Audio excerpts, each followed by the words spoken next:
Vous écoutez le balado d'Évolution canine, la référence francophone en termes de comportement canin. Mon nom est Andréane Garneau et ensemble, nous naviguerons les idées reçues et les concepts complexes concernant le domaine animal.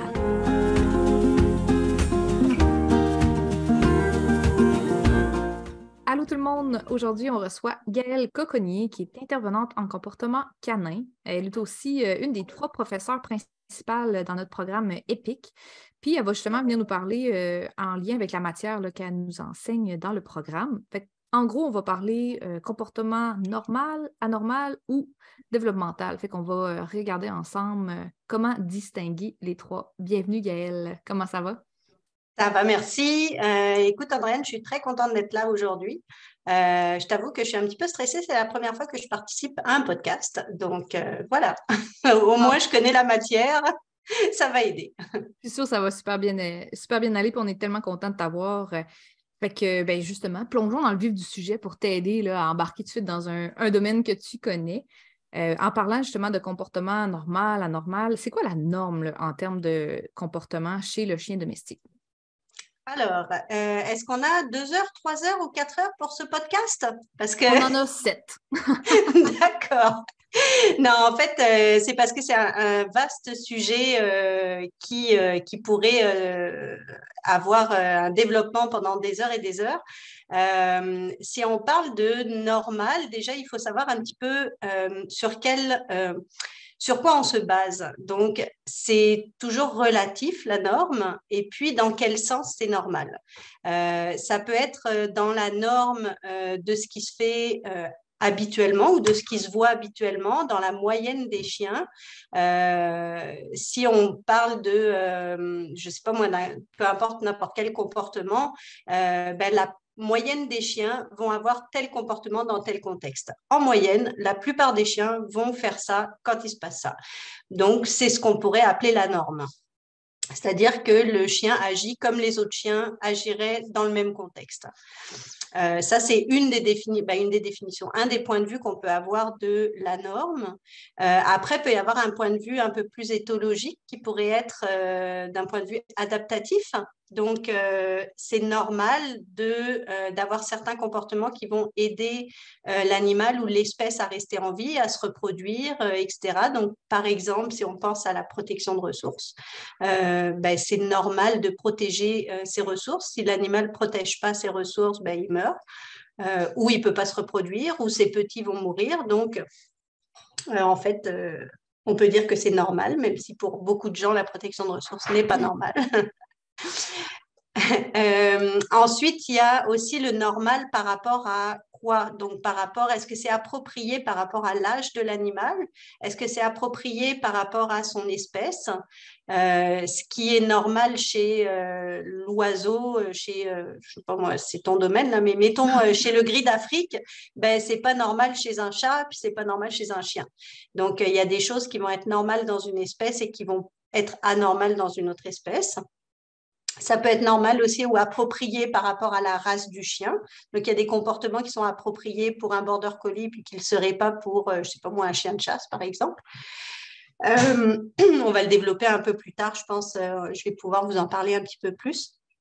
Et puis après, ça peut être approprié par rapport au contexte. Donc, un comportement peut être normal dans un contexte puis ne pas être normal dans un autre contexte. Puis, en général, quand on parle de comportement normal, en fait, pour la majorité des gens, c'est ce à quoi les gens s'attendent. Donc, ils s'attendent à ce que, je ne sais pas moi, par exemple, ils vont dire c'est normal pour un chien, quand les gens arrivent chez eux, de ne pas sauter sur la visite. Mais moi, je vais dire que c'est normal pour un chien de sauter sur la visite parce qu'en moyenne, la plupart des chiens que je vois sautent sur la visite. Oh ouais. Donc, c'est ça. Donc, tu vois, les gens s'attendent à un comportement qu'ils veulent. Si je leur dis, comment vous voulez que votre chien se comporte quand la visite arrive? Normal. C'est-à-dire qu'il aille se coucher ou qu'il vienne dire bonjour, mais en restant les 4 pattes au sol. Pour moi, ça, c'est pas normal dans le sens où oui, c'est approprié, mais c'est pas dans la norme des comportements qu'on voit habituellement. Mais et puis, ce qui est normal pour moi, c'est pas normal pour toi, puis c'est pas normal pour les clients. Donc, voilà, en gros. Mais c'est intéressant parce que justement, je crois que parfois, il y a une correspondance, là, la normalité vient un peu de notre culture. Fait que je suis certaine que si on a des gens qui nous écoutent d'un autre pays, qu'on est peut-être moins habitué, peut-être un pays francophone en Afrique, bien, probablement que la normalité là-bas aussi est différente parce que, la représentation des chiens est complètement différente aussi. Ça doit être différent pour un chien domestique, comme là on parle, versus un chien qui est, j'allais dire féroce. Est-ce que c'est le bon terme? Est-ce que c'est ça qu'on dit, des chiens, c'est pas des Oui. chiens dans la rue? Fait que c'est vraiment de prendre en considération tout ça. C'est super intéressant. Mais justement, bon, ben, qu'est-ce qu'un comportement anormal? Comment on peut savoir s'il y a un comportement anormal? Parce que là, on a vu, il y a plein de critères. Comment on se retrouve? Ouais, alors, ben, c'est pareil, c'est toujours très relatif, puis ça dépend toujours de, comme je vous ai dit, par rapport au contexte, par rapport à l'âge, etc.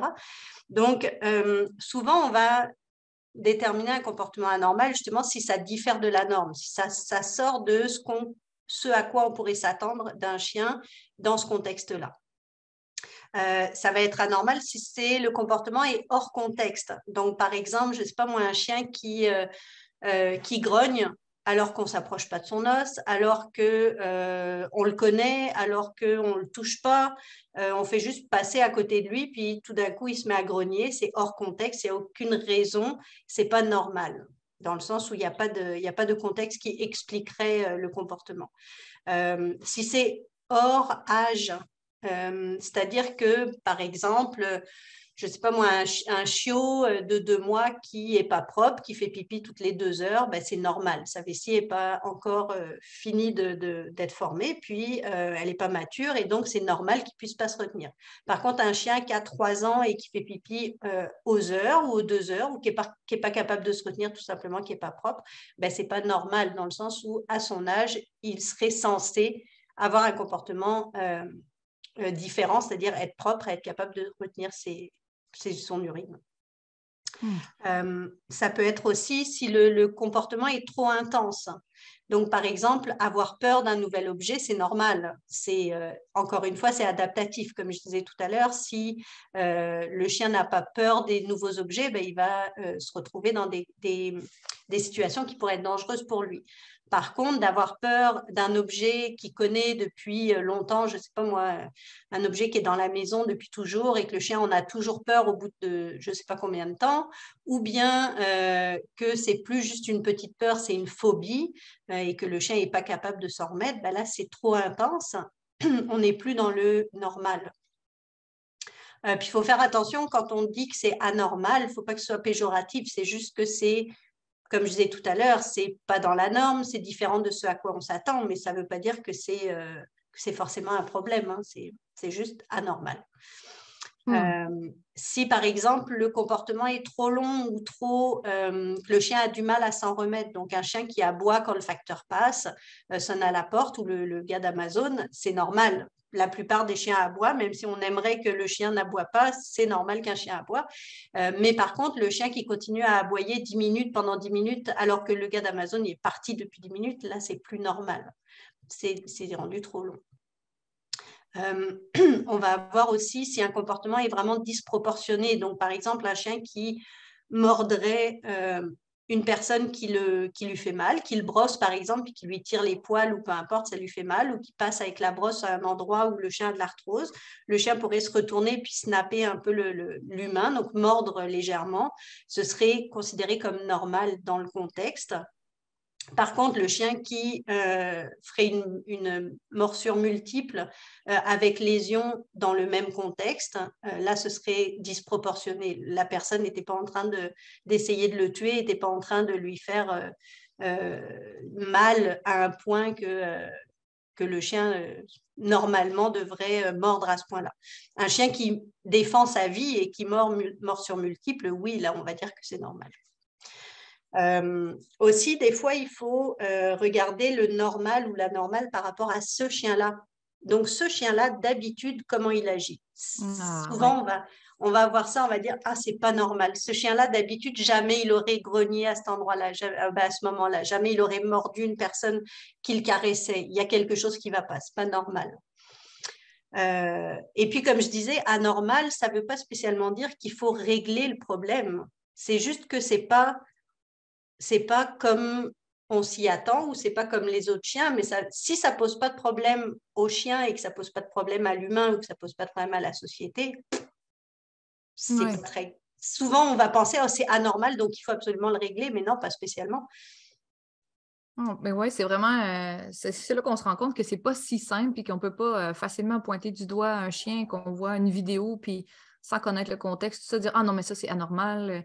Comme tu as dit, il y a beaucoup, beaucoup de facteurs à tenir en considération. Fait que d'analyser comme ça sur le coin d'une table un comportement normal versus anormal. Oui, exact. Puis c'est sûr que par contre, il y a certains comportements qu'on pourrait qualifier d'anormaux, peu importe le contexte ou l'âge ou la race de l'animal. OK. C'est sûr qu'il y a des comportements qui seraient pas normaux dans n'importe quel contexte. Par exemple, un chien corée qui ferait une stéréotypie qui tournerait sur lui-même pendant des heures. Là, c'est plus normal. Un chien qui tourne un peu, mettons, pour se coucher. Souvent, on a tous vu nos chiens faire ça. Ils tournent 4 fois sur leur coussin. Ou la même chose quand ils font leur selle. Souvent, ils vont tourner, tourner, tourner. Et puis là, finalement, hop, ils vont enfin se mettre en position pour leur numéro 2. Donc, c'est normal qu'ils fassent 2-3 tours. Par contre, le chien qui va tourner comme ça pendant une demi-heure ou une heure, là, ça, c'est plus normal. C'est certainement un problème neurologique ou un problème de stéréotypie lié à un TOC, donc peut-être un manque de stimulation ou des choses comme ça, mais là, c'est plus normal. Quand on parle de TOC aussi, là, on est pareil, on est dans les pathologies. Donc ça, c'est vraiment plus du ressort, on va dire, de vétérinaire comportementaliste ou d'un vétérinaire neuro, si c'est lié à une lésion neuro. Si on parle de pica aussi, donc pour ceux qui ne savent pas, le pica, c'est le fait de manger des objets qui sont non comestibles. Donc, par exemple, le chien qui va avaler des piles, qui va avaler une télécommande, qui va avaler du sable, 1 kilo de sable ou des choses comme ça, dans le sens où là, c'est plus normal. Le fait d'avaler des objets, des fois pour les chiots, ça peut être normal, ou le fait d'avaler quelques petits cailloux, ça peut être normal, c'est pas un problème. Mais quand c'est rendu à un niveau comme ça, là, c'est plus normal. Donc, il y avait par exemple une étude, mais on en parlera, je pense qu'on va se faire un petit podcast sur le pica. Ah oui, c'est oui, mais définitivement. il y avait une étude sur le pica chez le chat et chez un chat, ils avaient trouvé 32 pièces de monnaie en l'opérant. Oh 32 mon... pièces. Oh non, ça, c'est plus pas C'est plus normal. un accident, c'est plus une erreur. Non, non, c'est vraiment pas une erreur, là. Mon Donc, Dieu. donc voilà, donc ce genre de comportement-là, on a déjà vu aussi des chiens qui urinent dans leur bol. Hmm. C'est des comportements pour moi qui sont anormaux dans le sens, à moins que ça ait un but adaptatif qui m'échappe, ça se peut. Mais bon, c'est le genre de comportement qu'on va qualifier d'anormal. Une agression aussi avec une morsure intense, peu importe le contexte, un chien qui tue un humain, Oh mon euh, Dieu. comme l'histoire avec Madame Vadney. Tu vois de qui je parle, là, la dame À Montréal, si je me trompe Ouais, pas, que ça s'est produit. Vadney, Vadel. En tout cas, je suis désolée d'écorcher son nom. En tout cas, vous voyez de qui je parle. Ben ça, c'est pas normal. Un chien, peu importe, il n'y a aucun contexte qui peut expliquer ou rendre normal une attaque mortelle sur un humain. Oui, parce que ça, c'était pas la personne était en train de le battre à mort, là, tu sais. Non, non, c'est ça. Et puis, Parce que non, là, c'est ça. Et exactement, il y avait aucun contexte Puis de toute façon, il y aurait aucun contexte qui pourrait expliquer la mise à mort de la part du chien sur un humain. Donc, voilà. ouais, Donc voilà. ouais, j'avoue que ça, on se pose pas trop de questions. On se dit, ouf, OK, c'est clairement, il y a quelque chose d'anormal là-dedans. Mais dans le fond, as-tu des exemples qu'on pourrait utiliser comme qu'il y a des comportements qui peuvent être normaux ou anormaux selon le contexte, tu sais, pour montrer un petit peu la nuance, là? Ouais. Ben, alors, j'en ai plusieurs, vite de même comme ça. Là, je te dirais que, par exemple, le grognement, souvent, c'est un comportement que certaines personnes vont qualifier d'anormal. C'est pas normal que mon chien grogne, c'est pas normal que le chien grogne sur la toiletteuse ou bon, peu importe. Un chien qui grogne, quand on passe près de son coussin, la plupart des gens vont dire bah, c'est pas normal que je fais juste passer, je lui ai rien fait à ce chien-là, je l'ai pas touché, je l'ai pas battu, je voulais pas lui voler son os, c'est pas normal qu'il me grogne dessus.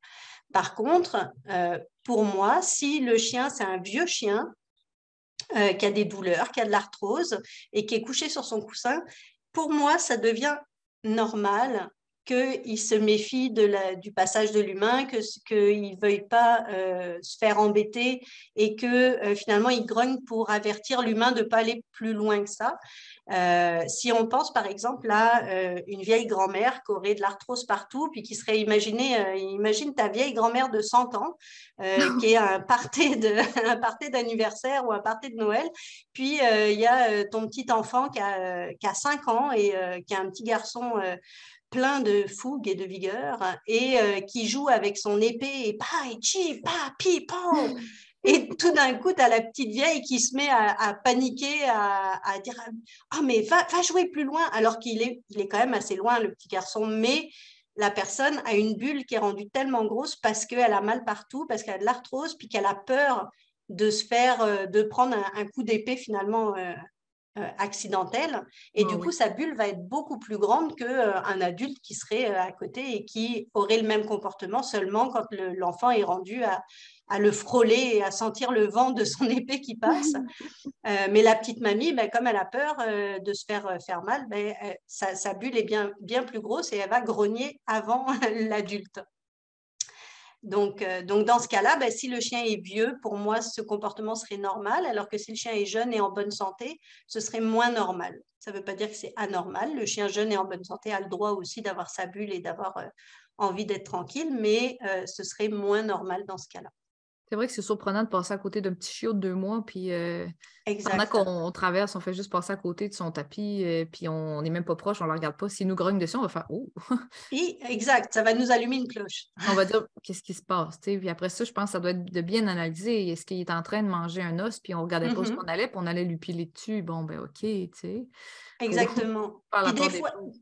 ouais, des fois aussi, ça peut être une situation, tu vois, si on n'a pas toutes les informations, parce que ça m'est déjà arrivé d'avoir un chien comme ça qui attaquait régulièrement ou qui chargeait régulièrement les humains de la maison, mais parce qu'en fait, il cachait ses os dans le canapé.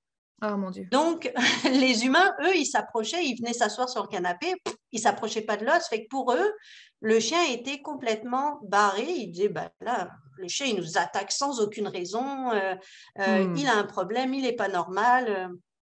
Alors qu'en fait, le chien, lui, il savait très bien que ses os étaient cachés sous le canapé, bah, dans le canapé, à l'intérieur des coussins. Et pour lui, bah, c'était normal de grogner parce que les humains qui s'approchaient de ses os, c'était forcément pour lui voler ses os. Donc si on n'a pas toutes les infos, bah, on se dirait effectivement, on voit une vidéo et on voit qu'il n'y a pas d'os. On se dit, bah, voyons, le chien, il n'est pas normal. Il attaque ses humains alors qu'il n'y a pas d'os, il ne fait pas de la protection de ressources. Et en fait, s'il y avait des os.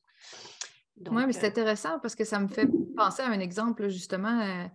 Tu sais, j'ai eu une situation en fin de semaine avec mon chien que lui, il va pas, il a besoin d'une grosse bulle. Donc, selon lui, s'approcher, ça passe pas bien. Fait que c'est comme ça, comme tu disais, connaître l'individu.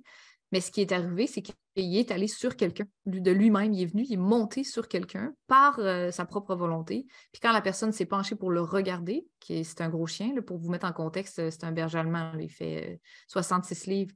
Ben, il a vraiment comme reculé son nez au bon moment parce qu'il a failli se faire snapper le nez. Donc, ça, c'est quelque chose que moi, de l'extérieur, si je ne connaissais pas mon chien, j'aurais dit, mais c'est anormal, là, ce chien-là a clairement un problème neurologique de s'approcher des gens. Mais la réalité, c'est pas qu'il voulait s'approcher de la personne, c'est que c'était le seul accès à la table à manger puis la nourriture qu'il y avait dessus. Fait que c'est vraiment contextuel, je pense. Mais bon, d'un certain côté, peut-être que Gaëlle, vu que c'est toi l'experte d'un chien, peut-être que c'est un petit peu anormal comme comportement. Je suis prête à l'accepter, là, mais non, non, ben c'est dans le c'est vide. pas.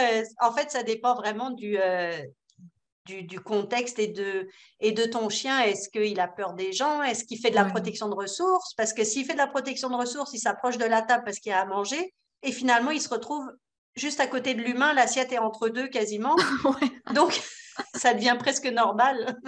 Ah, oui, exact. C'est un peu ça, je pense, qui est arrivé, mais bon, c'est surprenant quand même. Puis c'est intéressant, je trouve, tu sais, de normaliser certaines choses, mais aussi de faire comprendre aux gens quel est le contexte, que tu sais, tout tellement de paramètres sont importants. J'imagine que tu as d'autres exemples aussi qui peuvent nous Ouais. éclairer encore plus, là. Ouais, ben, par exemple, si j'ai eu un cas d'un chien qui grognait. Bon, on connaît tous les chiens qui grognent, qui chargent quand on essaye de leur voler leur os. Donc ça, Oh c'est oui. normal, entre guillemets. Comme je disais tout à l'heure, c'est pour garder ses ressources et bon, c'est adaptatif, c'est pour rester en vie, on va dire, même si quand c'est un sabot de vache, on s'entend que peut-être pas besoin de ça pour rester en vie, mais bon, ils ont des instincts, c'est normal. Donc ça, on va trouver ça normal dans un contexte où le chien a un os et qu'on vient lui prendre son os, c'est normal qu'il grogne. Par contre, si, comme j'ai déjà eu le cas d'un chien qui m'a mordu, morsure multiple, alors que l'os n'était plus là depuis plus de 10 minutes, juste parce que je suis passée à côté. J'étais en train de l'entraîner en plus, on était en train de travailler ensemble. On avait retiré l'os depuis au moins 10 minutes parce que justement, il faisait de la protection de ressources, donc on l'avait enlevé, c'était trop intense, le chien était vraiment pas bien. On avait attendu qu'il redescende un peu. Puis, je travaillais de la marche en laisse dans le salon de la personne pour leur montrer un exercice qu'ils pouvaient pratiquer juste avant de partir, en fait. Et en fait, on est passé à côté du tapis où tout à l'heure, il y avait eu l'os 10 Oh mon minutes Dieu. plus tôt. Et le chien a regardé à l'endroit où il n'y avait plus d'os. Il m'a regardé et là, il m'a chargé, il m'a attaqué, morsure multiple et compagnie. Seigneur, hein? Donc, Oh là là! donc là, c'est plus normal. Déjà, Non! l'attaque était démesurée, même s'il y avait encore son os, ça aurait été démesuré. Mais là, en plus, il n'y avait plus d'os. Puis, il le savait qu'il n'y avait plus d'os. Je veux dire, il n'a pas Il a pensé qu'il y regardé. en avait un. Là, c'était un tapis blanc. On aurait vu s'il y avait un os et il voyait bien qu'il n'y en avait pas. Je veux dire, c'était le... Donc, voilà. Donc, ce genre de contexte-là serait anormal versus le même chien, le chien qui aurait aussi fait de la protection de ressources, qui aurait grogné, éventuellement chargé en jappant, par exemple. Ouais. Si on essayait de lui voler son os, là, c'était comme plus ou moins justifié, mais Euh, dans l'autre cas, ça ne l'était plus. Là. Ah, mais t'as dû être surprise, hein? Quand c'est arrivé, on Ouais. s'attend pas à ça, mettons. On est comme. Non, ben, c'est ça. Tu vois, autant quand je travaillais l'exercice pour la protection de ressources juste avant avec lui, je m'y attendais, je faisais attention, je surveillais son langage, je savais qu'il fallait que je vérifie à quelle distance j'étais de l'os et tout ça. Mais là, j'étais à milieu de m'imaginer ça. Là, c'était plus normal là, comme situation. C'est dur à Donc, prévoir, justement, dans des situations comme ça, que c'est pas vraiment un comportement normal, là, fait que c'est comme impossible de dire ça va arriver. Pour ça. exact. Donc, ça devient très, très dangereux parce que comme on ne comprend pas ce que le chien a à ce moment-là dans la tête, dans le sens où d'habitude, on ne sait pas trop ce qu'ils ont dans la tête non plus, on n'est pas dedans, mais au moins, on peut deviner un petit peu tel contexte, tel comportement. On s'attend à ça, on le sait. Là, on ne peut plus vraiment savoir ce qui va se passer tous les jours, puisqu'en fait, on ne sait pas ce que lui va interpréter, ce que lui va avoir comme perception, etc. Donc, c'est vraiment difficile. Et puis, j'ai pensé aussi à un autre comportement comme ça qui pouvait être normal, par exemple, selon la race. Si on a un border collie qui fixe un chat intensément pendant plusieurs minutes, on va estimer ça normal parce que les border collies ont été sélectionnés pour avoir une fixation oculaire surdimensionnée ou surdéveloppée pour leur travail. Si par contre on a le même comportement fait par un Terre-Neuve qui fixe un chat pendant plusieurs minutes, Oh, on va trouver ça bizarre. oh, oui, en effet. C'est ça. Donc, ou bien encore le border collie. Pareil, j'ai une amie qui a un élevage de border collie, puis on avait mangé chez elle. Et en fait, le border est resté à 3 centimètres du chat, à le regarder, à poser sa tête quasiment sur la même chaise pendant toute la soirée. Pendant quelques Là, heures? ouais, là, c'est plus normal. Je te dirais, un border collie qui fixe un chat plusieurs minutes, c'est normal pour moi pendant plusieurs heures, alors qu'il y a plein de choses qui se passent à la maison, qu'il y a plein d'humains, qu'il y a à manger. Le chien n'a pas décroché du chat pendant plusieurs heures. Là, Wow. c'est plus normal. Voilà. Oui, parce que c'est comme si, au final, on peut des fois se demander, écoute, est-ce que ça peut impacter le reste de la vie du chien? Parce que, mon Dieu, Tout à la fait. présence d'un chat l'empêche de Oui, socialiser, d'aller voir, d'aller manger. Terminé. Puis exactement. Fait que Ouais. c'est vrai que c'est impressionnant. Exactement. Puis on peut parfois avoir ce genre de comportement-là, par exemple, avec un mâle qui serait un mâle entier qui serait dans une maison ou dans un endroit où il y aurait une femelle en chaleur.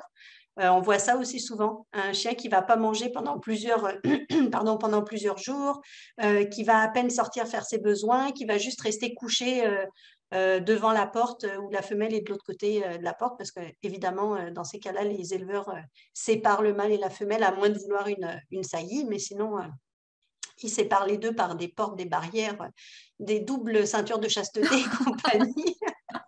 Et des fois, on a des chiens qui peuvent passer comme ça plusieurs jours derrière la porte sans bouger, sans plus rien faire, en se laissant quasiment mourir de faim. Et on a pas mal de mâles comme ça qui vont perdre plusieurs kilos Oh mon Dieu, à parce ce que, point. ouais, ils se laisseraient pas mourir de faim. J'imagine qu'ils finiraient par aller manger, mais qui peuvent ne pas manger pendant plusieurs jours et Ça, maigrir de plusieurs kilos. Ouais. ça, c'est-tu quelque chose qu'on considère relativement normal ou c'est rendu dans la normale? Parce que c'est dur, j'imagine, de déceler. Parce que s'il y en a plusieurs, est-ce que là, ça vient justement de nous aider? Est-ce qu'il y a des. Je sais pas, Oui, est-ce qu'on a des ben, données là-dessus? ouais, c'est ça, c'est normal dans le sens où c'est la norme, où ça arrive chez beaucoup d'éleveurs que les mâles fassent ça. Ça reste quand même adaptatif dans le sens où tant qu'ils ne se laissent pas mourir de faim, ben, sa priorité pour le moment, c'est ben, évolutif, on va dire. Sa priorité, c'est de se reproduire. Donc, c'est de continuer À attendre, à, madame. donc, en fait, il veut surtout pas des fois qu'elle sortirait pendant qu'il est parti manger ou faire un petit pipi. Ce serait ballot Ce de serait- manquer le. Donc oui, à partir du moment où c'est adaptatif ou évolutif et que le chien ne se met pas dans un contexte dangereux pour lui, a priori, on pourrait dire que c'est normal. Par contre, OK. si le chien est castré, s'il n'y a pas de femelle en chaleur derrière la porte et qu'il fait la même chose, là, ben, c'est plus normal. Hmm. Voilà, donc c'est pour ça que c'est vraiment difficile de déterminer normal, anormal. Puis des fois, ben, ça prend vraiment beaucoup d'expertise pour pouvoir voir si c'est un drapeau rouge, si on envoie chez un vétérinaire comportementaliste, chez un vétérinaire tout simplement. Euh, donc voilà, et puis c'est sûr que plus on en connaît sur le chien, plus on en connaît sur le développement du chien, plus on en connaît sur la partie médicale aussi. C'est important de savoir, d'avoir quand même une bonne base médicale sans être vétérinaire ou même technicien en santé animale, mais juste d'avoir une bonne base sur quels sont les troubles médicaux qui pourraient expliquer des changements de comportement ou des problèmes de comportement. Ben, ça va nous aider beaucoup à nous sonner des cloches puis à savoir quand est-ce qu'il faut orienter le client vers le médecin. Si on a une bonne base en éthologie aussi, donc on connaît le comportement normal d'un chien, l'éthogramme d'un chien, quels sont les différents comportements que peuvent émettre un chien et dans quel contexte ça va vraiment nous aider. Je ne sais pas, par exemple, en éthologie, on va apprendre, je ne sais pas moi, des choses comme c'est quoi le comportement normal au niveau du sommeil d'un chien. Hmm. Ou des choses au niveau de l'alimentation, au niveau de ses comportements sociaux, justement de la reproduction. Donc, à partir du moment où on connaît tout ça, ben là, on peut venir comparer par rapport au comportement qu'on a du chien qu'on a sous les yeux. Donc, ça peut aider au niveau des races aussi. Si on connaît les races, les différentes races, ben on va savoir que pour une race, ce comportement-là va être normal, puis pour une autre race, ça ne l'est pas. Donc voilà, donc ce genre Ouais. de choses qu'on peut développer dans nos compétences d'éducateur canin.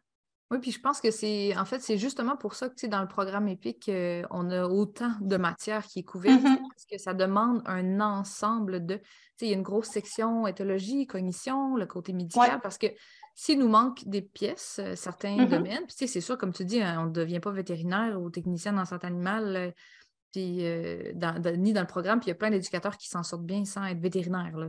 Mais Mhm. sinon, il nous manque des pièces de puzzle, puis on va dire, ah, mais c'est pas normal, c'est sûr, c'est pas normal, mais finalement, on ne connaît pas, mettons, l'éthologie. On C'est ne sait ça. pas que c'est juste normal, soit dans le développement, puis qu'il y a une raison en arrière. Puis ça me fait beaucoup penser avec les oiseaux. Il y a tellement de comportements que je vais voir, les nouveaux propriétaires, ils vont m'envoyer des vidéos en me disant, hey, je pense que l'oiseau, il est en train de mourir parce qu'il va faire un mouvement avec le cou de haut en bas, il va avoir les ailes Mhm. basses, on va entendre de l'air sortir, tu sais, comme dans ses voies respiratoires, on dirait qu'il étouffe parce qu'il fait comme Puis on dirait qu'ils toussent.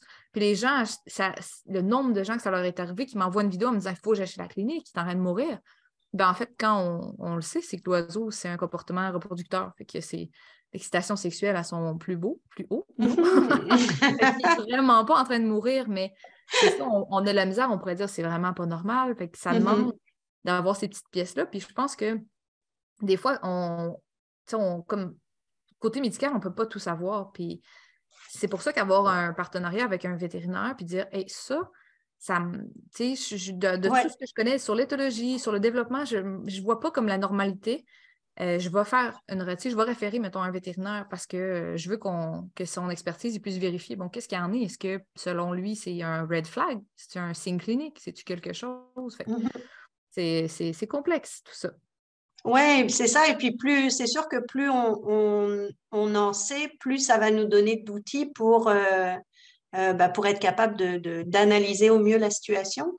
Puis c'est pour ça que tu parlais du programme EPIC, là, mais c'est pour ça que c'est si long comme programme et qu'il y a autant de modules et que, en fait, au début, on n'avait pas spécialement tablé sur 1 an et demi, sur 1 an de modules, puis il y a 6 mois de coaching, mais on n'avait pas spécialement tablé sur 1 an, mais on a mis toutes les compétences qu'on voulait que les éducateurs canins aient, toutes les connaissances qu'on trouvait obligatoires qu'ils aient pour être des bons intervenants, que finalement, on s'est retrouvé avec une liste de choses qui étaient très, très, très complète et qui fait en sorte que on ne se voyait pas coupé soit sur le côté médical, soit sur l'éthologie. Tout est important. En fait, il n'y a aucun des modules qu'on pourrait mettre on a certains modules complémentaires, mais qui sont vraiment des modules complémentaires. Le mien, là. Bon, lui, on peut le mettre de côté. Sur les chats, sur les oiseaux, sur les sports canins, sur le marketing, c'est des choses qui sont super intéressantes. C'est vraiment complémentaire à ce qu'on fait, mais si on ne connaît pas la psychologie du chat, ce n'est pas très grave pour être éducateur canin. Par contre, c'est un plus si on la connaît parce que ça peut nous aider pour les gens qui ont un problème entre chien et chat à la maison ou des choses comme ça. Mais c'est ça, c'est qu'il y a tellement de choses qu'on a besoin de savoir et qu'on a besoin avec lesquelles on a besoin d'être outillé pour bien analyser les situations et bien être capable d'intervenir auprès de nos clients que ça donne un programme d'1 an, 1 an et demi. Ah ouais, c'est pour ça, je pense qu'on ne finit pas d'apprendre non plus. Fait que, c'est un programme qui, en plus, qui va évoluer, puis on se rend compte, mon Dieu, c'est interminable, toutes les choses qu'il faut savoir. Puis plus on en apprend au niveau scientifique, plus on se rend compte, finalement, ça, c'est pas normal. Finalement, ça l'est. Finalement, ça a disparu tout simplement. Ouais. Est-ce que tu pourrais partager avec nous une étude de cas d'un chien auquel que tu penses qu'il y avait un comportement atypique, puis nous expliquer pourquoi? Est-ce quelque chose qui te vient en tête et tu dis, oui, ça, c'est intéressant. Ouais, j'ai eu quelques cas, j'en ai plusieurs. Éventuellement, je vais passer vite fait dessus parce que j'ai du mal à en choisir juste un. J'ai eu justement un Doberman qui avait, en fait, je suis allée là-bas pour un problème de propreté. La dame était un petit peu désespérée parce que sa chienne avait 6 mois puis elle était toujours pas propre. Et en fait, pendant que j'étais en consultation avec la dame, la chienne était en cage et elle tournait dans sa cage non-stop. Au bout d'un moment, j'ai dit à la dame, on va laisser sortir la chienne de la cage parce que soit elle est vraiment anxieuse, le fait que je sois là puis qu'elle soit en cage, peut-être, on va la laisser sortir pour voir comment elle se comporte, ça va mieux. Puis en fait, la chienne tournait plus sur elle-même, mais elle se mettait à tourner autour de la table de salon. Donc nous, on était assis. Ouais, c'est ça. Mais sans s'amuser. Tu vois, les enfants, quand ils font ça, ils s'amusent, ils crient, ils sont tout contents. Elle n'avait pas l'air du tout, elle avait l'air de ne pas pouvoir s'en empêcher. En fait, elle tournait vraiment, elle avait un toc de tournis autour de la table et elle a tourné pendant presque toute la consultation. Donc, qui a duré à peu près 1 heure. Donc, on l'arrêtait de temps en temps, on lui envoyait de la bouffe un peu plus loin, on essayait de la distraire, etc. Ou on lui demandait de se coucher, d'aller se coucher sur son tapis, etc. Et pouf, dès qu'on la relâchait ou dès qu'on l'oubliait, elle retournait, tournait, tout ça. Et en fait, la dame voulait absolument... Donc, moi, au bout d'un moment, j'ai dit à la dame, écoutez, je comprends votre problème de propreté, mais là, pour l'instant, moi, il y a vraiment quelque chose qui me sonne une cloche puis qui m'inquiète, c'est le fait que votre chienne, elle tourne. Est-ce que vous vous rendez compte qu'elle tourne comme ça? Est-ce qu'elle fait ça tout le temps? Et la dame, en fait, dit, je ne sais pas, je n'ai jamais remarqué vraiment. Oui, elle le fait un peu, mais bon, sans plus, bref. Donc, je donne quelques conseils quand même sur la propreté à la dame, mais tout en lui disant, écoutez, à mon avis, votre chienne a peut-être un problème de santé et il faudrait commencer par régler ça avant de s'attaquer à la propreté, parce que si c'est un problème de santé qui cause le problème de propreté, ben, on ne va pas avancer. Et en fait, la dame m'a jamais rappelé. Je pense qu'elle n'était pas très contente parce que je lui avais pointé un problème qu'elle n'avait pas. En fait, elle est arrivée, elle m'a fait venir pour un problème et je suis repartie, elle en avait deux. Donc, Oui. c'est sûr que c'est pas payant dans ce temps-là. Je me suis Non. pas fait une. Oh non. Et en fait, j'ai su quelques temps après par la promeneuse, parce que je l'avais aussi plugué avec une promeneuse pour que la chienne ait plus de dépenses d'énergie aussi, parce que je voyais qu'il y avait un problème aussi de dépenses d'énergie. Et quelques temps après, la promeneuse m'a dit que finalement, elle aussi, elle l'avait remarqué, qu'elle l'avait signalé à la personne, qui l'avait écouté. Et Ah. finalement, la chienne avait été passée un examen et elle avait une tumeur au cerveau. Oh mon Dieu. Ah. Ouais, donc elle a été opérée et puis bon, je suppose qu'elle est toujours en vie maintenant, mais On la c'est ça. salue. Donc, On espère qu'elle est encore là aujourd'hui dans ce monde. Mon Dieu, c'est comme ouais, quoi un des fois. comportement vraiment anormal que souvent sur Facebook ou sur TikTok, on va trouver ça drôle de voir un chien qui tourne comme ça sur elle-même ou ça va durer 30 secondes, c'est rigolo, mais c'est pas rigolo en fait. C'est vraiment des comportements un petit peu drapeau rouge. Donc, donc voilà, donc ce cas-là m'a marqué, ça fait 5-6 ans et j'y pense encore de temps en temps. Oui, je comprends. Mais c'est Moi, ça qui est surprenant parfois, c'est d'aller pour une problématique, mais finalement, on voit quelque chose qui, pour nous, c'est comme ça nous saute aux yeux. Là. On rentre, on voit de quoi, on se dit, wow, OK.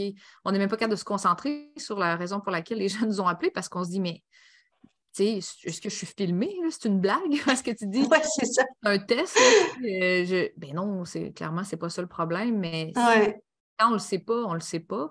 Puis parfois, ça peut être tellement évident pour nous en tant que professionnels, mais pour un client, ça peut ne pas l'être. Tu sais. Elle, la souffrance, la douleur que la propriétaire vivait pour les pipis, sûrement pilés là-dedans, tout ça, ça devait être Mhm. pas mal plus important que le fait de l'avoir tourné. Mais bon, mon Dieu, Exact. c'est quelque Exact. chose. Et puis, j'ai eu aussi un autre cas comme ça qui était assez spécial. C'était un border de 3 ans qui était super, super cool, super chill. La dame avait une garderie, était super avec les enfants. Elle avait 3-4 enfants en plus à la maison à elle. Donc, le chien était vraiment habitué aux enfants depuis tout le temps.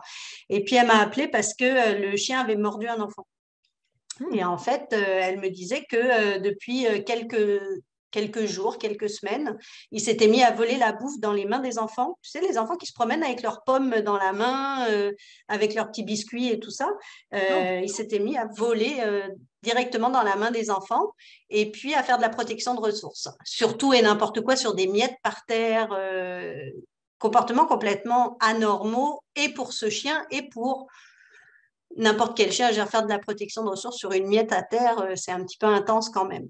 C'était pas un jeune chien, c'était pas un chien de comme Non, 6 mois, 2 mois. Ouais. non, c'était un chien de 3 ans. Ça faisait 3 ans qu'il l'avait. Il n'avait jamais fait ça. Il avait toujours été chill avec les enfants, puis vraiment à l'aise. Il les aimait. Il était vraiment jamais fait de protection de ressources de sa vie, rien de tout ça.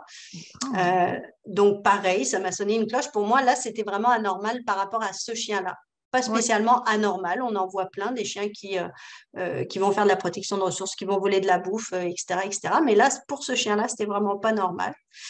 Et en fait, en creusant, mais je me suis rendu compte que d'une part, la dame avait mis le chien au régime parce que le vétérinaire avait trouvé que le chien était un petit peu grassouillé. Donc, la personne avait été dans une animalerie et puis elle s'était fait conseiller une bouffe avec moins de calories et de réduire la portion par 2. En plus. Ouh, Donc, le chien mangeait 2 fois moins et avec une bouffe en plus qui était moins calorique. ouh. Et à côté de ça, il s'était fait mal à la patte quelques temps avant et il avait des anti-inflammatoires, de la cortisone, Ah, de qui la donnait faim. prédnisone, Ah, et ça augmente la faim en plus. oh mon Dieu. Et en plus, la prédnisone, souvent, autant chez l'humain que chez le chien, il y a des études qui ont été qui ont montré que il y avait une corrélation entre la prise de la prédnisone et l'augmentation de l'agressivité, autant chez l'humain que chez le chien. Wow. En fait, les études ont été faites chez l'humain mais en tant que professionnels, les vétérinaires et les comportementalistes voient l'augmentation aussi avec la prédisone de l'augmentation de l'agressivité chez le chien. Donc, ce chien-là, il se retrouvait avec un médicament qui a tendance à augmenter l'agressivité, qui augmente la faim, avec une bouffe à moitié dose et une nourriture hypocalorique. Puis probablement de la douleur en plus. Et en plus, exact. Donc, ce chien avait faim tout simplement et donc, c'était devenu vraiment une question de survie pour lui de protéger sa nourriture et coûte que coûte, même quitte à mordre un enfant, même s'il adorait les enfants. C'est important de comprendre le contexte parce que là, lui, c'était normal finalement, mais des fois, on regarde ça, la personne elle dit « Mais non, ça fait 3 ans. » Fait qu'on se dit « Bon, c'est pas normal. » Mais finalement, tout ce qui est arrivé, tu dis « Ah, mais oui, moi aussi, à sa place, j'aurais très, très faim. » Fait que, comme quoi, ça fait réaliser, je pense, des fois aux gens pourquoi on ne peut pas répondre à un conseil sur Internet ou répondre nécessairement à une vidéo vite, parce que sinon, il faut poser plein de questions avant, il faut faire le tour. Puis après, on se rend compte qu'est-ce qu'il y en est. J'ai eu un cas où l'oiseau, il s'était mis à foncer dans les murs, tu sais, puis c'est un oiseau il me semble 4 ou 5 ans, qui ne connaissait pas de déménagement, quoi que ce soit, un oiseau qui volait depuis toujours. Puis là, il vole, puis il se cogne dans un mur qui est... ils n'ont pas changé. Et je me suis dit, c'est vraiment étrange, c'est vraiment bizarre, mais bon, ça a passé un petit peu sous radar. Je me disais, des erreurs, ça arrive, mais ça me sonnait vraiment une cloche. Puis finalement, cet oiseau-là, quelques temps, quelques semaines, si je me rappelle bien, a fait des crises d'épilepsie. Fait que, tu sais, ça pouvait... tu sais, ça peut être, je ne sais pas comment ça se passe, comment il ressent ça, une crise d'épilepsie, mais peut-être que les premières mini-crises qu'il a eues, il a paniqué par la suite, puis il a foncé à quelque part. Fait que c'est toujours de comprendre, puis de poser vraiment des grosses questions. Puis parfois, c'est le temps qui nous permet de voir, ouais, on a un diagnostic vétérinaire, on a quelque chose qui vient ensuite nous expliquer qu'est-ce qui s'est passé. Fait que... Ouais, c'est ça. Puis surtout de poser des questions, puis surtout quand le comportement arrive... quand le comportement est nouveau pour le chien alors que les gens n'ont rien changé dans l'environnement, le chien n'a pas eu de choses dans sa vie qui a changé ou quelque chose comme ça, et il n'y a rien qui explique le fait que son comportement change. Donc les changements de comportement chez des chiens adultes, ça en général c'est vraiment étrange. Ça sonne des cloches. Exact. En bon franglais. Exact. Fait que comment on pourrait, mettons, utiliser, par exemple, je sais que toi, tu enseignes les phases de développement. Fait comment le fait de mieux comprendre les phases de développement chez le chiot, chez le chien, ça peut aider les éducateurs canins en pratique? Parce qu'on en a parlé tantôt un peu, là, normal, anormal. Qu'est-ce que tu en penses? En fait, moi, je donne dans le programme l'EPIC, je donne justement la partie sur le développement du chiot et du chien. Finalement, j'ai 2 semaines là-dessus, c'est quand même beaucoup, mais je trouvais ça vraiment important parce que c'est tellement important de comprendre les différentes phases de développement du chiot et après du chien. Il y a plein de choses qui peuvent être super utiles dans notre pratique. Déjà de comprendre ce que le chien ou le chiot est en train de vivre à telle ou telle phase, ça peut vraiment nous aider. Par exemple, le chien qui a mal aux dents, le chiot qui a mal aux dents et qui mordille, le chiot qui est en plein dans une période de peur. Donc, ça va nous permettre de savoir si justement les comportements sont normaux ou pas, ou si c'est un drapeau rouge, si le chiot, comme je disais tout à l'heure, n'est pas propre, mais qu'il a 2 mois ou 3 mois, sa vessie n'est pas mature, c'est normal. Donc, c'est un problème qui est relié à l'âge et ça va passer avec l'âge. Donc, c'est normal pour le moment. Si par contre, le chien est rendu à, je ne sais pas moi, 8-9 ans, là, on est par contre dans le développement du senior. Et justement, ça pourrait redevenir normal d'avoir des problèmes d'incontinence. Normal, oui, dans la norme des seniors. Donc, le fait de savoir un peu dans quel stade de développement ou dans quelle phase le chien est, ça peut vraiment nous aider à comprendre ce qui est normal ou pas pour cet âge-là.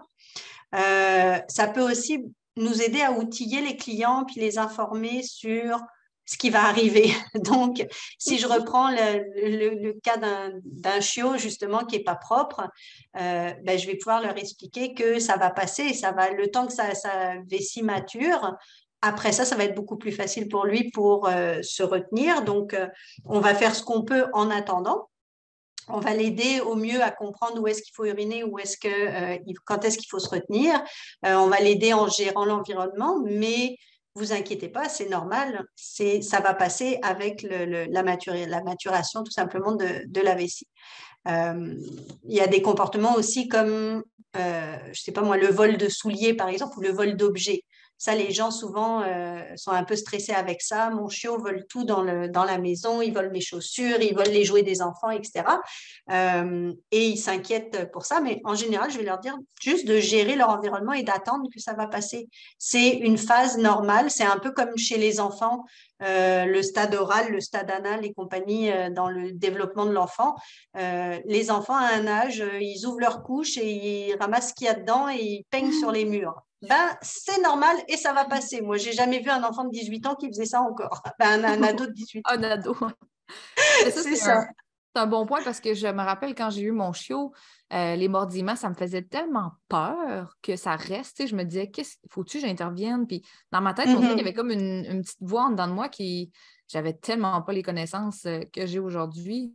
Puis je me disais, ben, il faut que ça s'arrête tout de suite. Tu sais. Je me disais, si ça passe pas, est-ce que c'est quelque chose? J'avais peur que ça développe une habitude, puis que plus tard, là, je m'imaginais qu'elle allait devenir un alligator. Puis que plus les semaines allaient avancer, plus la morsure allait être puissante. Tu sais. Fait que je pense que Ouais. c'est important d'être capable de rassurer nos clients puis de dire, écoutez, c'est c'est normal que vous voyez ce comportement-là, puis c'est pas parce qu'il est présent là qu'il va vous suivre, c'est juste normal. Le chiot Ouais. produit ce comportement-là, on va faire de la gestion, mais ça sert pas nécessairement. Est-ce que ça sert à quoi, dans le fond, de mettre le gros protocole, les gros exercices pour quelque chose qui est, par exemple, des petits mordillements d'un petit chiot de 2 mois? Mais non, en fait, souvent, ça va être un peu une perte de temps et puis ça va être décourageant parce que ça va pas fonctionner tout de suite parce qu'il est dans cette phase-là. Donc, dans tous les cas, ça va. Il faut que jeunesse se passe, on pourrait dire un peu pour utiliser une phrase un peu de grand-mère, mais c'est un peu ça, c'est-à-dire que ce qu'on peut faire, c'est faire de la gestion, s'assurer, par exemple, pour les mordillements, à chaque fois que le chiot mordit, on enlève nos mains et on fait en sorte qu'il n'y ait plus accès. On lui donne un os à la place, on lui donne un jouet, etc. Donc oui, ça vaut la peine de faire quelque chose, mais de là à entraîner des exercices et de faire vraiment le gros protocole, ça ne servira pas à grand-chose parce que de toute façon, dans un mois, cette phase-là, elle va être passée. Ça va... Des fois, pour rassurer mes clients, je dis, vous inquiétez pas, dans un mois, ça va être passé. Il va en être à voler vos souliers. Puis un mois après, il va avoir fini de voler vos souliers. Puis il va en être à sauter sur le comptoir pour voler ce qu'il y a dessus. Il y a des phases. Puis en fait, évidemment que oui, il y a certains comportements qui peuvent être renforcés et le chien pourrait s'installer un petit peu dans ce comportement-là si on le renforce. Donc si évidemment, à chaque fois que le chien mordille, on se met à jouer avec lui avec les mains, ou des fois les gens poussent des petits cris pour essayer de lui faire passer le comportement. Finalement, ça fait juste exciter le chiot. Ou quand les enfants partent en courant en criant « Ah, il me mord, aïe, Oh maman, au mon secours !» Dieu, Alors oui. là, le chiot, il est au bonheur, c'est le paradis pour lui. L'objet crie et court et bouge dans tous les sens et les bras courent et bougent. Donc, c'est sûr que là, quand le comportement est renforcé comme ça d'une façon ou d'une autre, évidemment que ça va mettre plus de temps à passer ou que ça pourrait continuer plus tard. Par contre, si on agit bien, entre guillemets, agit bien dans le sens où si on suit les bons conseils de l'éducateur et qu'on arrête de bouger quand le chiot commence à faire ça, on enlève nos mains, éventuellement on se met derrière une barrière bébé, on lui donne des objets pour mordiller à la place, ça va passer tout seul en fait. Donc ça ne sert vraiment pas à grand-chose de s'embêter avec un gros protocole, de travailler là-dessus, etc. Après, on peut pratiquer quelques petits exercices qui peuvent aider dans les futurs problèmes qui vont arriver. Donc, par exemple, on pourrait se faire une petite trousse à outils de comportement que le chiot va apprendre. Le fait d'aller sur son tapis, le fait de s'asseoir devant les humains au lieu de sauter dessus, des choses comme ça. Donc ça, après, c'est des comportements un peu où le rappel, je rappelle mon chien, au lieu qu'il embête mon enfant, je le rappelle, comme ça, il s'éloigne de mon enfant. Puis ça va me servir plus tard quand le chiot va commencer à tourner autour du comptoir pour vouloir sauter dessus. Puis ça va me servir aussi pour quand la visite va arriver. Donc, c'est des comportements que je peux apprendre à mes chiens, à mon chien qui vont aider à plusieurs problématiques de chaque âge. Mais voilà, à part ça, d'entraîner vraiment un gros protocole pour les mordillements, un gros protocole pour la propreté, etc., ça ne donne pas grand-chose puisque ça va passer avec l'âge, tout simplement. Oui, puis je pense que des fois, il y a des éducateurs qui vont tomber un peu dans ce panneau-là au début. Ils veulent tellement satisfaire le client qu'ils ont appris comment, je sais comment entraîner ça, fait qu'on tombe un peu là-dedans. Mais je trouve ça intéressant que tu Exact. dis c'est bon de mettre des comportements, de certains petits comportements de fondation parce qu'un jour, il va être adolescent. Puis l'adolescence, est-ce que tu peux nous en parler? C'est quoi l'adolescence? Parce que je trouve que des fois, on dirait que l'adolescence a vraiment le dos large, autant dans le domaine, en tout cas, je ne sais pas à quel point d'un chien, mais d'un oiseau, chez les humains, l'adolescence, elle a le dos large. Mais qu'est-ce qu'il y en est? Ouais. Qu'est-ce qu'on sait? C'est quand, comment, pourquoi?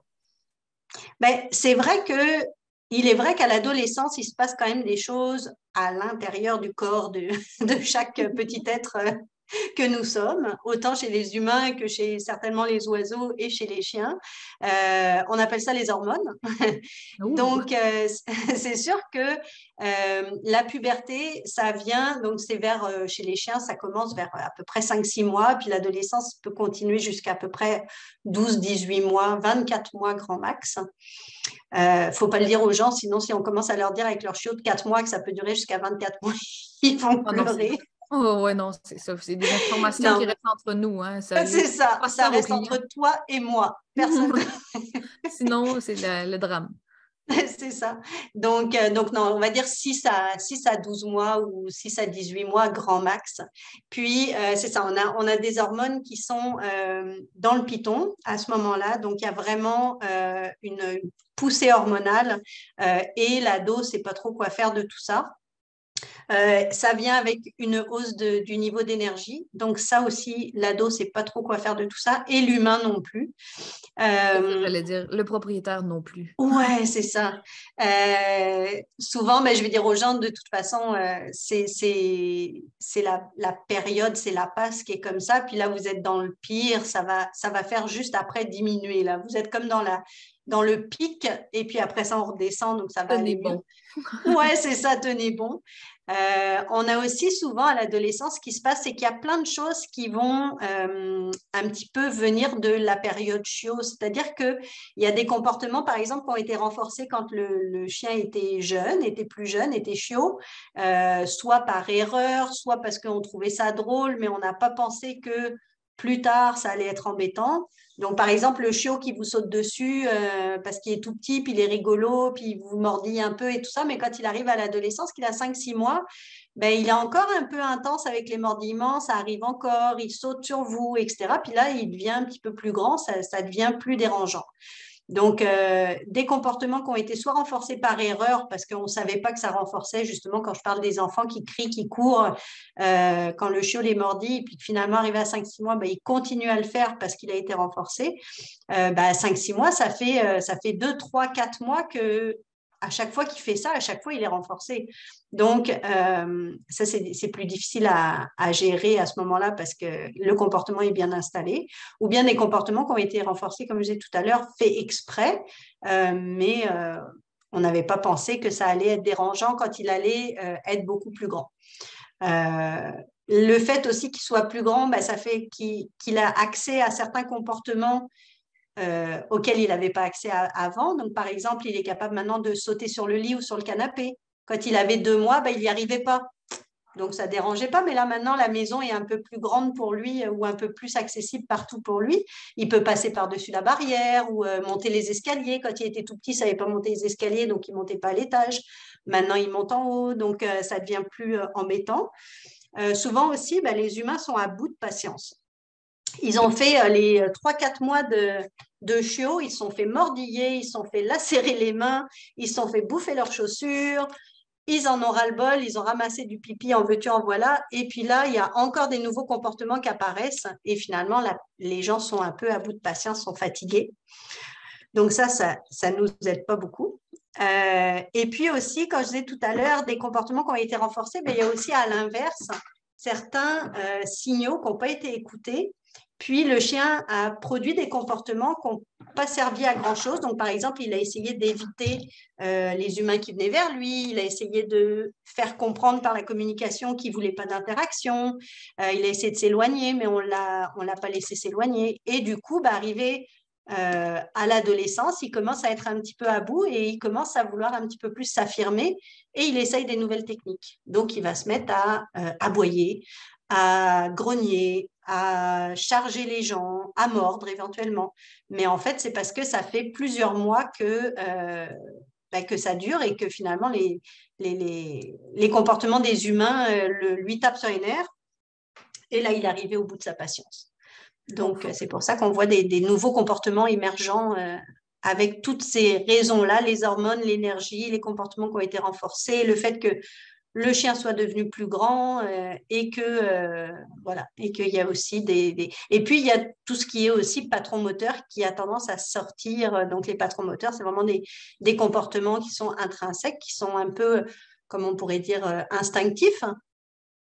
Qui vont donc, par exemple, le border qui va se mettre à courir après les autos parce qu'il veut faire de la poursuite, mais il n'y a pas de mouton.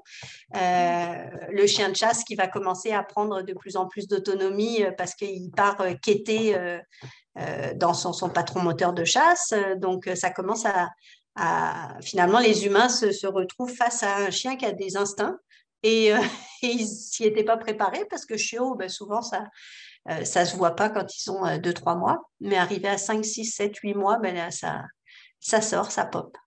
On le voyait tellement en clinique vétérinaire avec les jeunes chiots que les premiers rendez-vous, on les voit beaucoup au début parce que la cédule de vaccination est plus rapprochée. Puis, le petit chiot, souvent, qui fait souvent, c'est comme tu dis, c'est tellement subtil, c'est juste il va nous fuir, il va se pencher, il va s'éloigner un petit peu, il va avoir le regard fuyant, il va juste essayer d'éviter la situation, mais hop là, on pogne le chiot, on le monte nous-mêmes en plus à la table, ça va devenir un chien de 80 livres, mais là, pour l'instant, il en pèse 4. Fait que, hop, sur la table, mon homme, vaccin, ça se passe super rapidement, mais tu sais, il va s'en rappeler, là. Je veux dire, il n'est pas fou, puis il va se dire, ah ben ça marche pas, je faisais juste essayer de la fuir, ou j'ai été très soft, d'où la façon qu'il nous faisait des signaux. Puis c'est drôle, l'année d'après, pour le rappel annuel, il veut même pas passer la porte, puis tu dis, mais voyons, tu sais, ça s'était bien passé. Mais non, pas du tout. Tu sais, pour nous, parce que nous, on était contents, on avait ce qu'on faisait, puis c'est pas toutes les cliniques, là, je vais pas mettre tout le monde dans le même bateau, puis il y a un changement. Tu sais, j'ai pas été j'ai pas eu 15 ans de ma carrière de technicienne, mais j'ai vu un changement en quelques années incroyable puis vraiment bon. Tout ce que maintenant, la communication se fait à ce niveau-là, mais il faut faire attention. Tu sais, moi, mon chien, il était chaud, puis il venait se coller sur moi, il s'assisait sur mes genoux. Je me disais, c'est mignon. Mais il fait 66 livres aujourd'hui, fait qu'il s'assied encore sur mon visage, mais tu sais, il m'écrase, là, je disparais. Là, c'est pas. C'est impressionnant, tu sais. Fait que je pense que toutes ces choses-là, plus on va transmettre l'information à nos clients sans être fataliste, je pense que c'est important de ne pas trop mettre le blâme sur nos clients, mais vraiment de leur expliquer, voyez, regardez votre chiot ici, là, il n'est pas super à l'aise. Il nous demande qu'il n'est pas bien, regarde, on s'arrête. Oui, on peut le forcer, ce serait simple, mais pourquoi? Plus tard, vous allez écoper de ça. Fait que quand les gens se retrouvent avec un chien adolescent, as-tu des conseils pour des éducateurs, comment les aider à soutenir les clients, comment on peut leur donner un coup de pouce là, quand ils sont pris avec un ado, c'est sur quoi on focus, qu'est-ce qu'on fait? Oui, en fait, on peut encore une fois leur donner une boîte à outils avec plein de choses qui vont pouvoir les aider à gérer et à faire dépenser l'énergie de leur chien, par exemple. Donc, autant au niveau dépenses d'énergie, on peut leur donner plein de choses. Moi, je fais des ateliers de dépenses d'énergie, donc des séminaires de dépenses d'énergie, donc où je donne plein d'idées aux gens, autant pour fabriquer eux-mêmes leurs jouets, autant pour lesquels acheter, comment compliquer les jouets, les rendre un peu plus difficiles, quoi utiliser dans leur bac à recyclage, etc. Donc pour avoir le maximum d'outils pour la dépense d'énergie, quelles sont aussi les bonnes dépenses physiques qui peuvent être faites. Donc, entre une marche en laisse dans le quartier et un 20 minutes de jeu entre chiens avec des amis chiens ou la course dans la forêt ou du canicross, ce n'est pas la même dépense d'énergie. Donc, de prioriser dans ces cas-là des bonnes dépenses d'énergie, de aussi prioriser des bonnes périodes de mastication et de repos pour pas surexciter et surstimuler les ados parce qu'ils sont facilement surstimulables, parce qu'ils en ont de l'énergie à ce moment-là, donc de faire surtout attention à ça. Et puis, dans toute la boîte à outils, on peut aussi leur donner plein de petits exercices, comme je disais tout à l'heure, des exercices un peu basiques qui peuvent être un petit peu collés un peu à toutes les problématiques ou tous les contextes qu'on pourrait rencontrer avec nos ados. Donc, autant le rappel, le va sur ton tapis, le lis vite, le touche pas, des choses comme ça qui peuvent nous aider dans plein de petits contextes, autant pour les chiens qui mangent tout au sol parce qu'ils ont découvert leur odorat puis ils se rendent compte que finalement, la promenade, il y a plein de choses super intéressantes au sol à manger.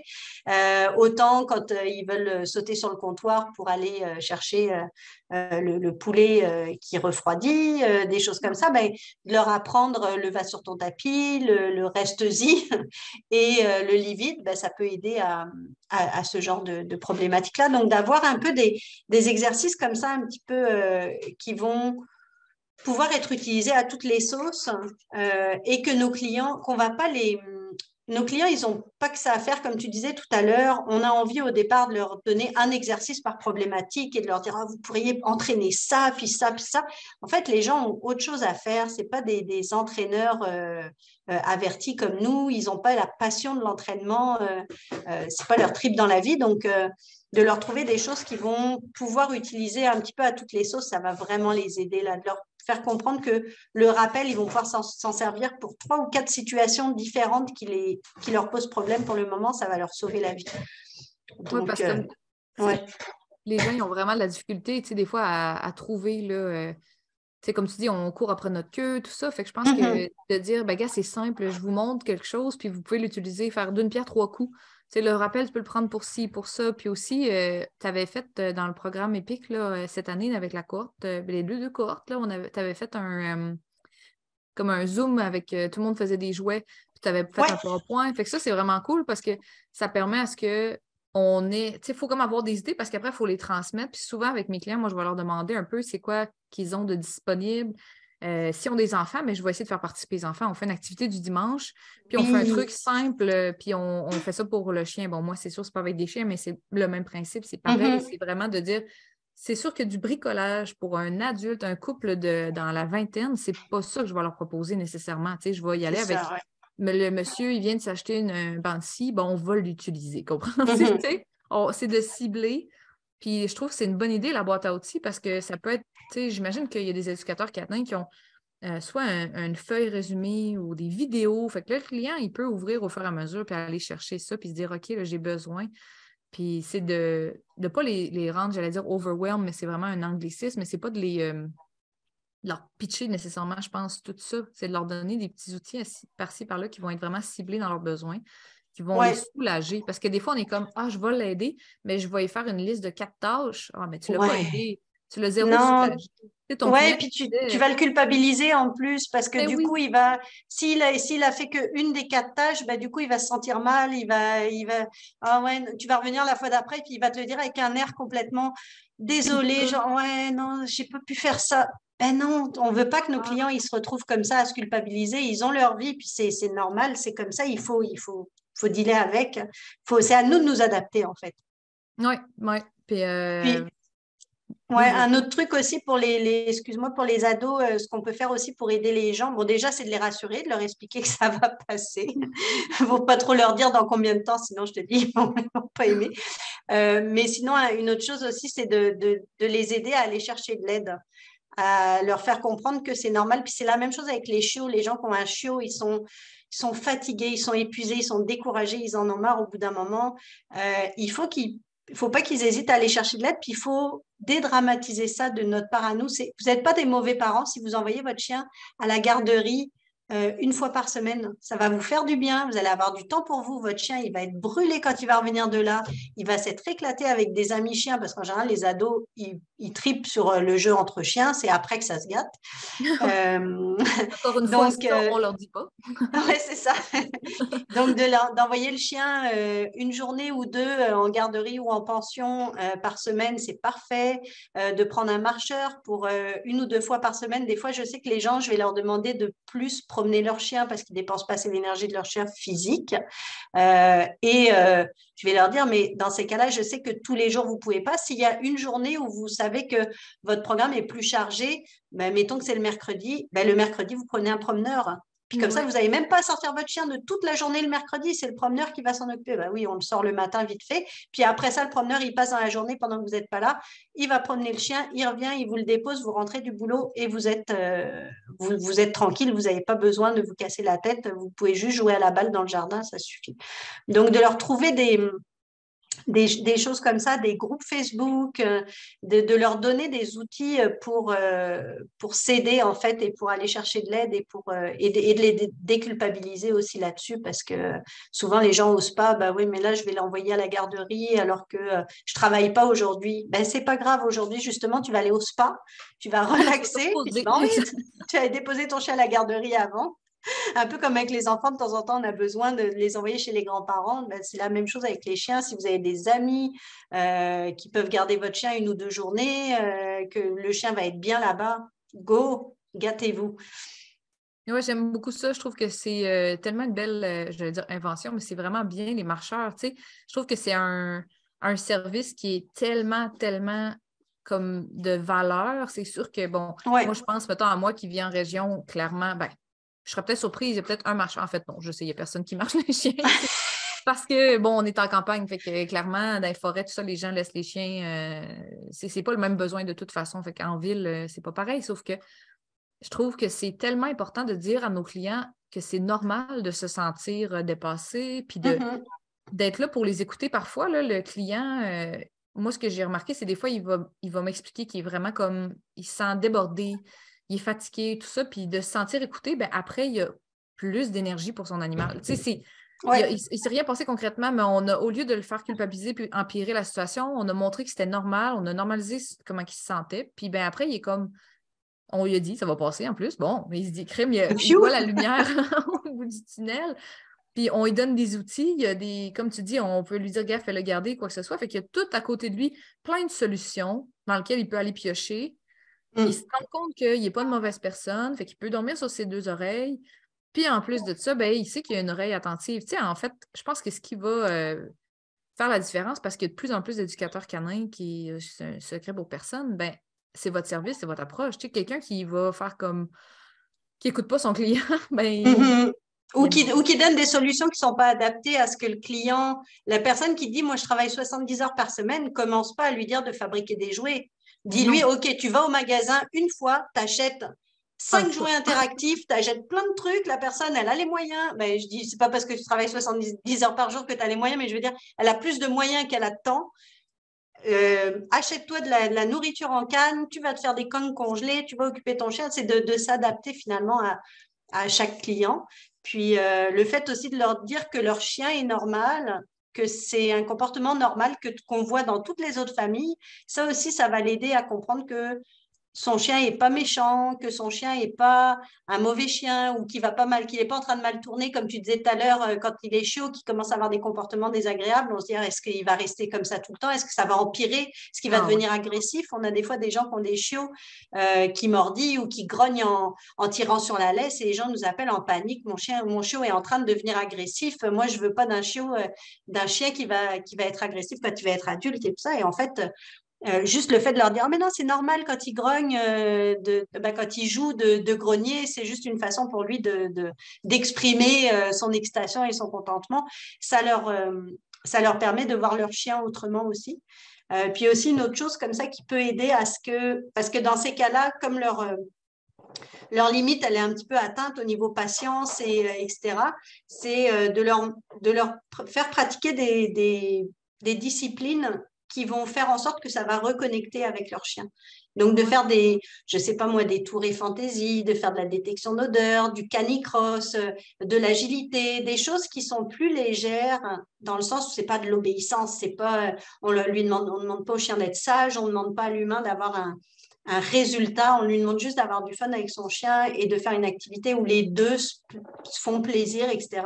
Et ça va faire en sorte que ça va reconnecter autant le chien avec l'humain que l'humain avec son chien, puis ça va vraiment aider la relation pour que tout le monde soit capable de passer au travers de l'adolescence. L'adolescence, j'adore ça parce qu'en plus, ça nous force à mieux connaître nos clients. T'sais, on ne va pas proposer à la personne qui dit qu'elle déteste l'hiver québécois puis qu'elle ne sortira pas, puis on dit tu pourrais aller patiner ou bien pas du patinage. Ouais, faire de la raquette avec ton chien. Pas faire de la raquette. Il est comme non, je déteste ça. Donc, tu sais, c'est ça. plus on écoute notre client, plus il va s'ouvrir à nous, puis plus il va s'ouvrir à nous, plus on va être capable de bien le conseiller. C'est vraiment ça le point. Parce que c'est comme un peu des cas faciles. C'est un peu ça. C'est des cas bonbons, un peu le chiot, l'ado qui a un comportement qui est normal, mais qui va passer. Ce client-là, en plus, si tu réussis à bien répondre à ses besoins, montrer que ça clique entre vous, ben, il va te rappeler s'il arrive quelque chose plus tard avec le chien, qu'il y a une problématique qui arrive plus. Fait que pour moi, c'est du bonbon, tout ça. C'est vraiment, on ne se casse pas la tête nécessairement avec ah merde, mais la question de sécurité. Avec un gros protocole. Mais c'est ça, un méga protocole que le client doit envoyer des vidéos parce qu'on veut être sûr que ça se passe bien. Tout ça, là, c'est un peu plus simple, si on peut dire, même s'il doit y avoir des cas plus durs. Hein. C'est toujours un peu le client, des fois, qui peut nous rendre, qui peut pas nous causer du tort. Je ne veux pas dire que le client est difficile, mais des fois, c'est de bien connaître la personne en face de nous. Je pense que ça va faire de nous un meilleur intervenant. Puis je trouve ça vraiment intéressant. Je trouve que tu as tellement donné des points. Puis ça m'aide, même moi, à mieux comprendre un peu c'est quoi qui est normal, anormal, puis de garder un peu en tête qu'il n'y a pas de ligne nécessairement tracée. Puis qu'il faut faire attention aussi peut-être à l'utilisation de comment on utilise nos termes, de dire « Ah, c'est vraiment normal, ça, un petit peu, tu sais. » Oui, puis il faut faire super attention aussi au niveau des clients, parce que dès qu'on dit aux clients que le comportement est anormal, ben, c'est super inquiétant. Je veux dire, votre chien, si tu vas chez le vétérinaire, ton vétérinaire, il écoute le cœur de ton chien, puis il dit « Oh, c'est anormal. » Oh mon Dieu. Qu'est-ce qu'il a, mon chien? Pourquoi c'est anormal? Puis encore, toi, tu es technicienne, tu peux peut-être voir la subtilité là-dedans, mais c'est peut-être juste qu'il va dire « Oh, c'est juste bizarre, il y a quelque chose de différent, mais c'est pas grave, ça n'a aucun... » Mais toi, le vétérinaire qui te dit c'est anormal, je voudrais faire d'autres examens. Oh mon Dieu, ça y est, mon chien, il a un problème cardiaque, il a une cardiomyopathie, d'acide à ça. Bon, donc, de faire vraiment attention. Disait pas ça, on essaie de ne pas dire ça. Oui, c'est ça. Au client, tu sais, son petit chiot, ah, ça, c'est pas normal. Fait que, ça, on fait attention pour pas. Parce qu'anormal, ça sonne très péjoratif, hein, comme tu disais, ça fait vraiment. OK, il est brisé. Il est brisé. Oui, puis en plus, tu vois, ça m'est arrivé quelques fois d'avoir des chiots en maternelle et de voir le chiot et de me dire hey, non, ça c'est pas normal, le chien il va vraiment mal virer, ça va empirer. Tu vois, le chiot qui te fait de la protection de ressources à 2 mois, mais intense, qui te mord au sang à 2 mois, tu dis oh my god, c'est un husky, il va faire 80 livres, au secours, puis c'était vraiment intense. Et finalement, c'est passé avec le temps. Ils ont fait quelques petits, on ne s'est jamais vu. Je leur avais donné des petits conseils en leur disant ce serait vraiment bien qu'on se rencontre en privé et tout ça serait vraiment, parce que c'est quand même un petit peu intense la façon dont votre chiot agit et tout ça. Finalement, ils ont pris mes conseils, mais ils n'ont pas pris la consultation. Et je les ai revus 2-3 ans après en balade dans le bois. Je tombe sur eux avec leur chien. Je dis hey, comment ça va avec Jack? Ah, ça va super bien. Je dis puis ces problèmes de protection de ressources. Je dis c'est passé avec l'âge. Ça a c'était un moment. Est-ce que bébé, il avait manqué de bouffe, tu sais, comme il avait juste 2 mois, donc peut-être que la semaine d'avant ou 2 semaines avant, quand il était chez son éleveur, il a manqué de bouffe et du coup, il était encore sur les nerfs, je ne sais quoi. Mais finalement, tu vois, des fois, des comportements qu'on voit chez des chiots et qu'on dirait hey, c'est anormal, c'est vraiment, vraiment bizarre ce que votre chien fait, et de mettre le paquet, d'inquiéter les gens, finalement, peut-être qu'ils iraient reporter le chien à l'éleveur ou ils iraient euthanasier leur chiot, alors que 2 ans après, tu les revois et non, le comportement s'est arrangé, c'était pas si grave que ça. Donc, de faire vraiment attention avec nos termes et avec nos pronostics par rapport à ce qui est normal ou anormal. Ce qui est anormal aujourd'hui, peut-être que demain, ça va disparaître et que ce n'était pas une grosse problématique qui allait empirer et qu'il fallait absolument travailler. Donc, et comme tu dis, ce n'est pas une ligne tracée, c'est plus comme une vague sur laquelle on surfe et de temps en temps, on monte et de temps en temps, ça redescend et il n'y a aucune ligne tracée là-dedans. Oui, c'est pour ceux qui nous entendent, je crois que Gaëlle, elle a un petit chaton qui Il nous fait du bruit, Il joue désolé. dans son carton. Il se passe rien, inquiétez-vous pas, tout va bien. Mon petit chaton qui joue dans son carton. Dis-moi, j'en ai marre que tu parles. Je voudrais qu'on joue. Oui, on va jouer, ma nénette. Mais c'était tellement intéressant. J'ai vraiment aimé, tu sais, avoir ton opinion, puis tout ça, puis de ton... Je dis opinion, mais c'est pas l'opinion, c'est surtout avoir ton input. Hey, moi, puis l'anglais. Désolée, tout le monde. J'ai aimé ça, parler avec Gaëlle. C'était intéressant. Est-ce que tu as quelque chose que tu voudrais rajouter en conclusion avant qu'on... Non, rien du tout, à part le fait que, comme on disait tout à l'heure, on a mis toute notre expertise et on a réuni nos trois petits cerveaux, Simone, Claudine et moi, pour faire la formation, pour essayer justement d'apporter le maximum de connaissances pour les futurs éducateurs canins, histoire d'avoir les meilleurs bagages possibles pour eux. Donc, voilà. À part ça, je te remercie beaucoup pour cette entrevue. C'était très chouette. Merci à toi. C'était vraiment le fun, puis c'est sûr qu'on refait ça pour d'autres podcasts. Yes. Merci à tous d'avoir été là, puis suivez-nous pour les prochains épisodes. À bientôt tout le monde.